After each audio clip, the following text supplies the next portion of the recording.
By what name are you known? There are some who call me Tim.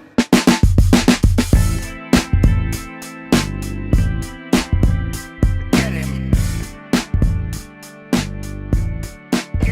Get him. That's right.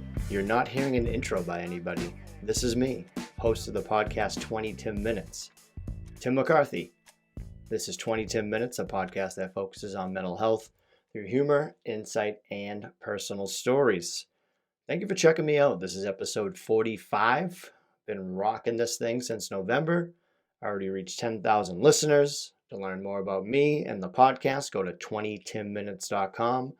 Be sure to nominate me for the podcast awards that are coming up, Discover Pod Awards. Vote for me and nominate me for debut new podcast of the year, which I would love to win, and that would be great. I got t-shirts for sale, got my own app. You can download the app in the Google Play Store and the Apple App Store. I don't know. You guys smart. Everyone's smarter than me that listens to it. Actually, you might be not, because you're listening to 20 Tim Minutes. I'm recording live on my secret Instagram account. You can watch these episodes live and see me freak out before I record. You just got to go to my Buy Me a Coffee website, sign up for a subscription, and you can just rock with me live and in effect. So the reason I didn't have an intro by anybody is because I'm doing a topic that a lot of friends reached out to me and said, tread lightly, and I'll get to it soon. And I respect everyone's decision on helping me because I love when people help me. But I did text a lot of my friends to see what their answers would be. And they said it was a good question. It was a tough question. It's very controversial.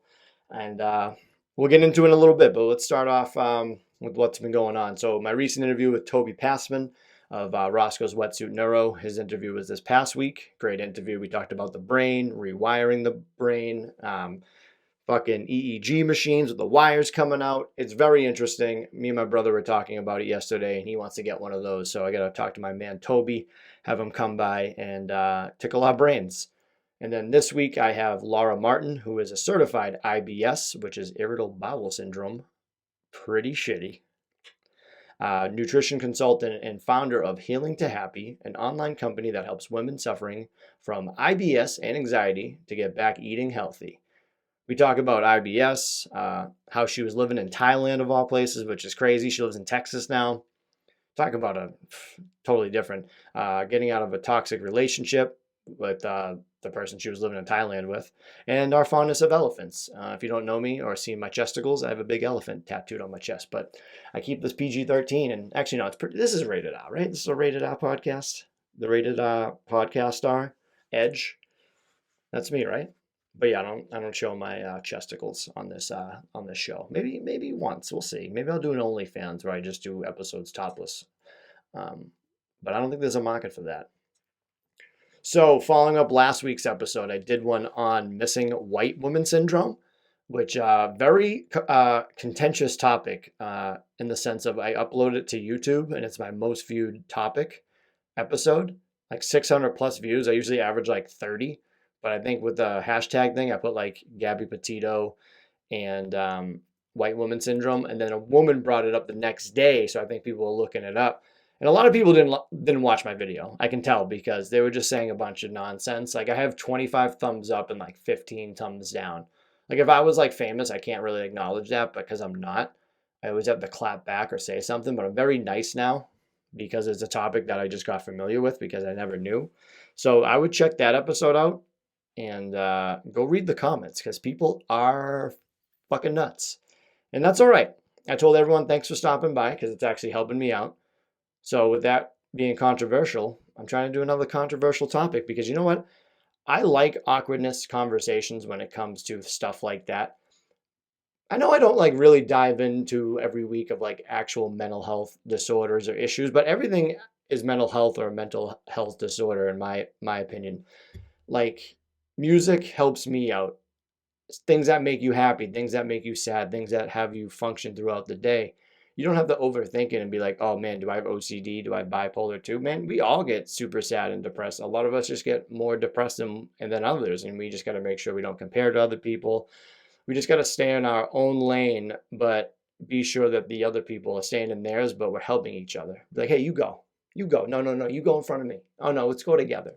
I'll tell you what I don't like about people driving is, say you're taking a left and there's a lot of traffic, and then the last car's coming and the last car stops and waves you aside. You're like, stop being a hero. Just go. You're making this whole operation a lot longer than it should be. If you just kept going, or if you had the awareness behind you that there was no cars, just go through.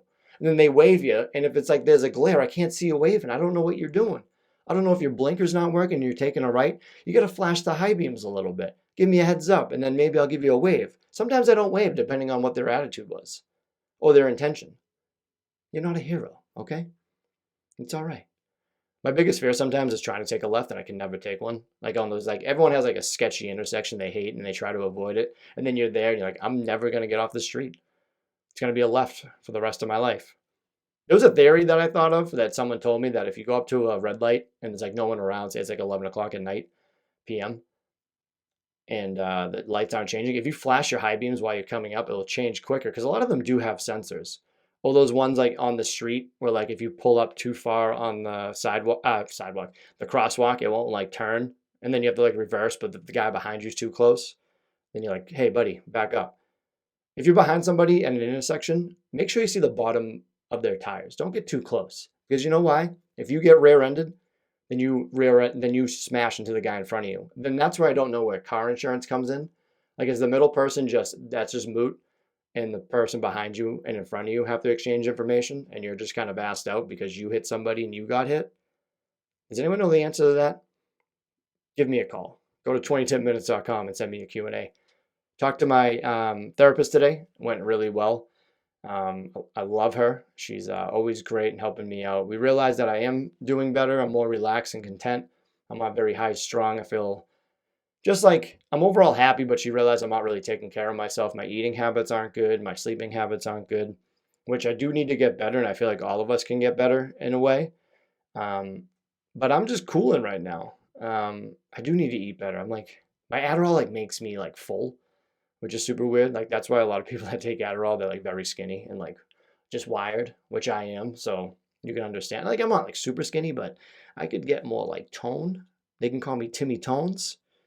Tony the Tim, Tony the Tiger Tim. I don't know. I try to make up nicknames for me. It never works.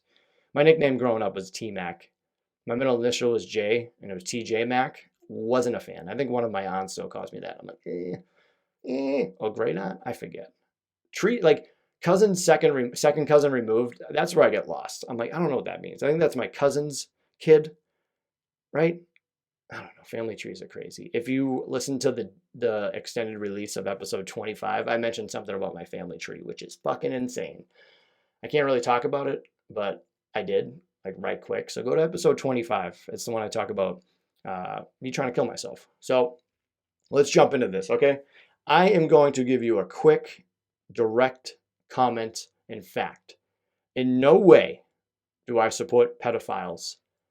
Do I reason with them? Do I understand them? Like 1,000% sick individuals. I don't support it whatsoever. This is a controversial topic, and I want to take it on because I like doing controversial topics or topics that are tough to talk about, because I brought this up with other people and they're very awkward and they don't know how to answer these questions or how they feel about it, because it's something that people kind of like push aside until it happens. Like we all know it exists, and it's very unfortunate that there's sick individuals out there that abuse children physically and sexually and mentally, that need to be just, I don't even know, like fixed, taken care of. I don't know. This thing is tough for me as well because, again, I don't support them. I don't feel for them. I don't try to understand them. I don't try to put myself into their shoes because I don't want to ever fucking really feel like what they're thinking about.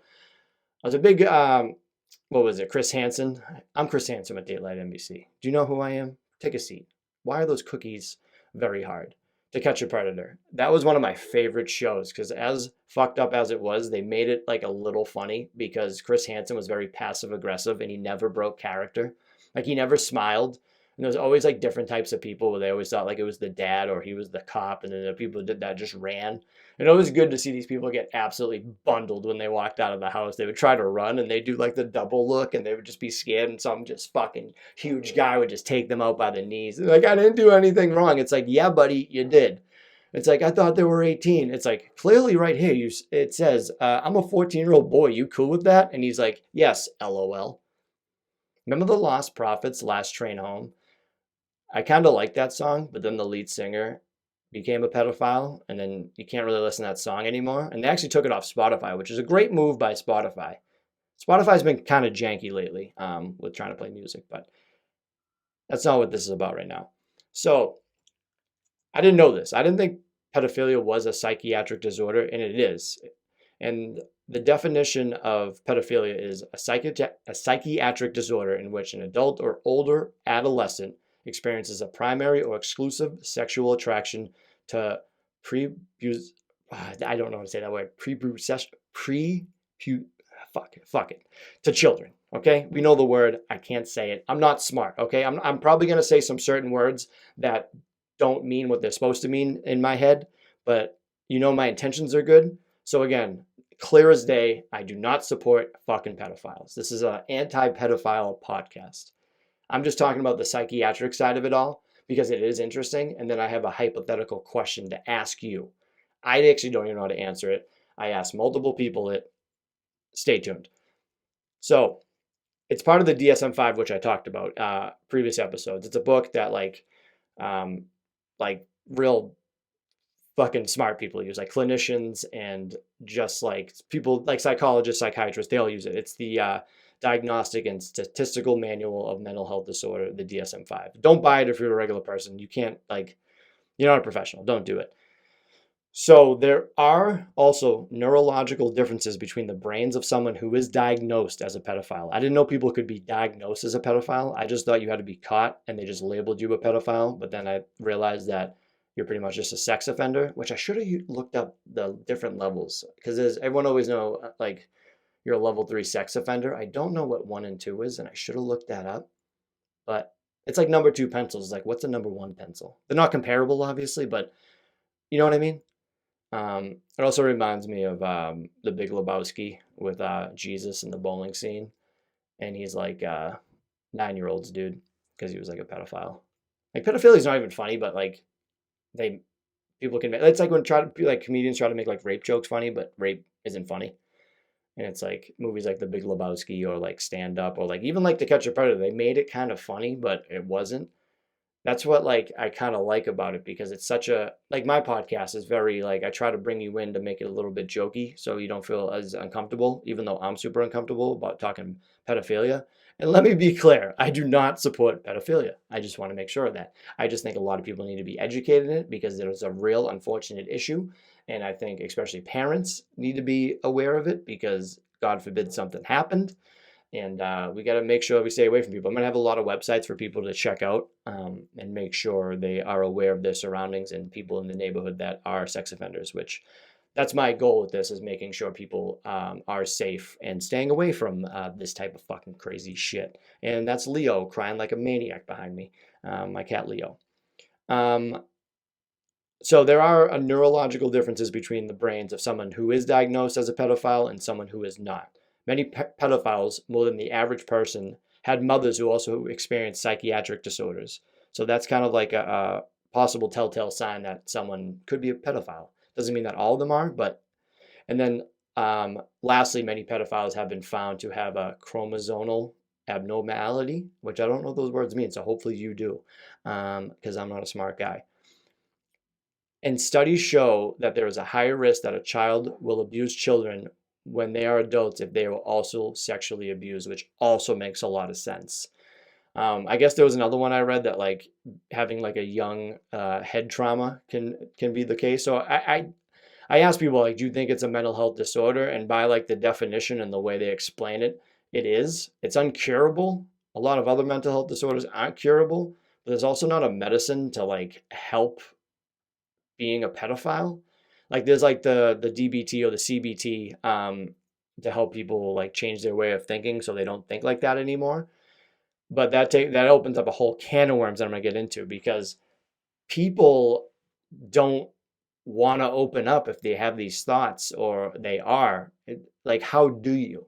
Like, I had an issue opening up about my bipolar, which compared to this is like, yeah, anyone that has I'm going to say it, and I'm not going to, like, again, I think everyone else's mental health disorders besides pedophilia are way more important, in a sense of like, we're not purposely trying to be a shitbag. Which, again, this is where it gets weird, because someone doesn't want to choose to be a pedophile. They know the right and wrong of it, but they just have those intrusive thoughts, and they're trying not to act on it and trying to get help. But how does one get help if they're a pedophile? I don't know, because I'm not one, nor do I support pedophiles. Let me be clear about that. Tim McCarthy, host of the podcast 20 Minutes, does not support pedophiles. Okay? Just making that clear. So also, like, substance abuse, other mental health disorders like depression, anxiety, and sexually abuse themselves are other things. So I asked a lot of people this question, and I think it's very tough. Okay, I'm going to ask you. You don't have to ask it. Maybe you can ask other people. But this is a hypothetical question that I was asking people. I was texting people, especially fathers and mothers. If a family member, friend, or significant other came to you and said they had intrusive thoughts about fantasizing about an underage child sexually, but did not act on it and did not have any child pornography on them, how would you act, and would you help them, and how? That question, I have no fucking idea, because pretty much someone is reaching out for help that knows you. They confide in you. They're like, hey, this is some fucked up shit, and I know this is wrong, and I don't want to act on it. Would you turn them away? And then another part someone pointed out, it's like, if you could prevent a child from being abused by helping someone that is a pedophile get help, would it be worth it? Because if you don't help that person and they go and act on it, you're not going to feel like it's your fault, because that isn't your like issue to deal with. But if you think about it that way, it's like, you should say something. Like, I wouldn't fault anybody's decision in this case. Everyone has a different answer for this, and no one, obviously everyone's goal is to save children and make sure they're fine, which I'm a fucking 1000% for. But they all have different answers where they're like, oh, I would fucking kill them, I would write them off. And they're like, well, if it's someone that I know, like, I would want them to get help. And then some people were like, well, I would definitely tell somebody, just in case there was like other issues, like maybe they're lying, maybe they did do something, maybe they do have child porn. It's like, that needs to end. And I think those people are good people that want to help, because it's going to hopefully end that fucking shit. Like, know how fucking hard this is to talk about it? This episode is either going to make or break me, I tell you. But again, let it be clear. My stance, anti-pedophiles. Okay? So I had a couple people reach out, and I have a clinician friend that said, as a clinician, I would have to put my own opinions aside. So this is someone that deals with this type of shit, but they haven't dealt with this specifically, but it could arise, and you have to be prepared for it. That's why you go to school for it. They got the DSM-5, all that. I do believe that it is a mental illness. Who would purposely want to wake up every day wanting to sexually abuse children and risk going to jail? I agree with that. Probably not many people. It is so shamed, and it makes it difficult for any individual to seek help and come clean about their urges, leading them to be sneaky and acting on these urges in a bad way. There are ways to get help. Imagine seeking help for something like this. That must be one of the most difficult things one could do. We can't treat sexuality, but we can get to the root of these problems. We can teach other ways to act on urges. We can educate, learn, coping skills. There are many ways to help this potentially, just like any other illness someone seeks help for. I get that. I absolutely get that. Professional, went to college, knows what they're talking about pretty much. I don't know. It is interesting. It is very interesting. It's very fucked up. We can't tiptoe around this type of thing. And a lot of people don't want to talk about it. I asked a couple people, and they couldn't even comprehend an answer because it was so baffling. They were like, I don't know. And it could happen. They say 1% to 2% of men are pedophiles, but it's like, not all crimes are reported, and not everyone's going to come out and talk about that. So that number could be way higher. which is also fucking unfortunate. So I'm going to end with this, some contacts and some positivity real quick. So I always ask a question for people to reach out to me. I wanted to start on a good note, and a good note at the end. Like obviously the middle wasn't like a bad note, but the topic is very, I don't even know the word. I don't want to say the wrong word, but controversial. To stay with that. Hence, I didn't want to do an intro for somebody and be like, "Oh, thanks for doing the pedophile episode for my intro." So I do have self-awareness. I mean well, and I want everyone to do well. But if you're a pedophile out there, fucking stop and go get some fucking help. Easy enough, right? And be sure you register. So I got an interview. I got a question that says, "Loving your interviews, but have you loved them all?" Non-specific, of course. I actually loved all my episodes. I'll tell you what happens with my interviews. I never want to do them. The day I have to do them, like, fuck. And like, it's like I'm either tired or I don't think it's going to be good or I'm not ready. And all my interviews have gone great. I haven't had one person, unless they lied to me, that said they all liked the episode. And I've had them send me testimonials that I can put on my website, which is always a good feeling. But I'll tell you this, I do consultations with people, and there have been a lot of consultations where I'm like, this person's not going to work out. And I'm still having that tough time of telling them that day that I'm not going to take them. I usually send them an email or I just don't reply, which I need to get better at that if I'm going to be a businessman somehow. I don't know how that would be a businessman, but yeah, thank you for the question, Jenny. You're the best. And she listed a bunch of things why she loved my podcast. Your flow is natural. I kind of disagree with you. You have a great podcast voice. Appreciate it. Your guests are great, and I can tell you really listen when they talk. That's not always the case. Hopefully that's not always the case for other people, or is it me? Just kidding. Because in my 20-minute episodes, I tell people it's about like my ADHD. That's why I keep it low. When I'm talking to somebody, it's a lot easier. I can relate of what you say, which is a great feeling for me. Your sound is always on point. I even like it when you share that you're having an off day. It makes me feel a bit more normal when I'm having an off day. I usually, seriously, LOL a few times at least. Keep on keeping on. Thank you so much. That makes me feel so good, and I love you for that. So a couple links for people before I do the music and movie thing. I know this is running a little bit late, but I do apologize. So the number to report child sexual exploitation is 1-800-843-5678. Again, that's 1-800-843-5678. And then you can also go to familywatchdog.us. That is a common spelling of familywatchdog.us. You can find sexual offenders in your area. You can look at them, how close they're to schools, your address, or look up anyone else's address to see how close they are.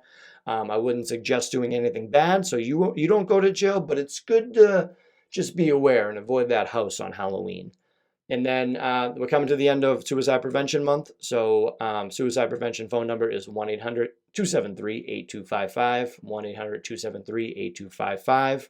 And if you're not comfortable with calling people, which I don't, I text people. You can text HOME, the word HOME, to 741-741, HOME to 741-741 via text. And you can also text 911. Don't forget that. If you're in the state of Massachusetts, you can text 911. I don't know about every other state, but give it a try because I heard people do that. And then if you don't know, just call 911. If you call 911, try to give as much information as you can. If it's for somebody else, especially name, address, city, apartment, make sure you have all that ready if you can. And just be sure to try to stay calm. And people at 911 always want to help. I know some good people there. Moment of Truth, Gangstar, song suggestion of the week. It's a very motivational song. I like it. I might have suggested it before, but you know what? There's new fans. Go listen to that song. Good rap song. And then movie I just watched, Big Time Adolescent with Pete Davidson. I give it a 6 out of 10. Have you seen it? Let me know. I'm going to start rating the movies I've seen, but I give that like a 6 out of 10. That's a rookie score. Oh, pizza reviews. I like the pizza reviews, but let me just give it a 6 out of 10, all right? Let me just be that person. But thank you guys for sticking with me. I hopefully got this topic across, or I don't sound like a fucking idiot, which I'm sweating. But let me say one more thing. I do not side, feel for them, or try to reason with it, because I don't agree with it. I think it's fucked up. It's wrong.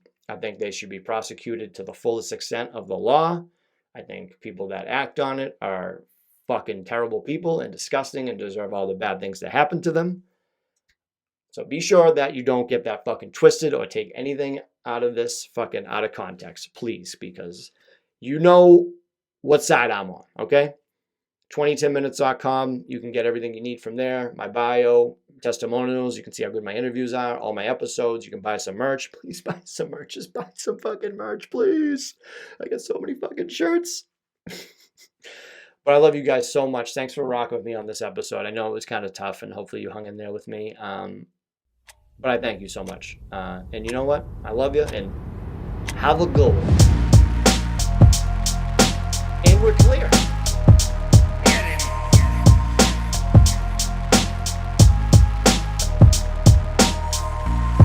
You can kiss my ass.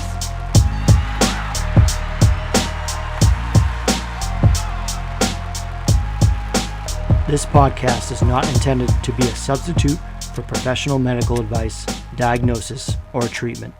Always seek the advice of your physician or other qualified health provider with any questions you may have regarding a medical condition. If you are feeling suicidal, please dial 911.